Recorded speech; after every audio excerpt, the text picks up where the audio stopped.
Hey guys, welcome to another video. In this video, I will show you how you can send a voice message on your iPhone.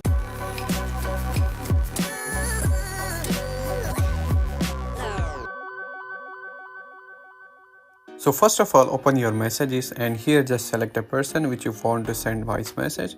So here, let's say I just want to send a voice message to this person, okay?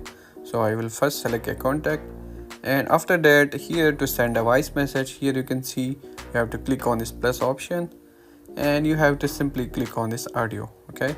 So here you can see my audio is being recorded, and let's say I just want to send this message, so I will simply stop it.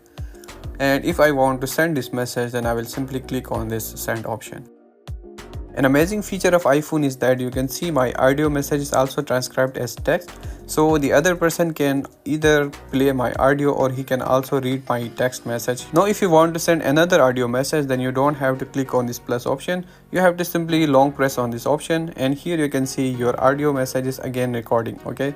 So just click on this and you can just send it again, okay? So that's how you can simply send a voice message on iPhone.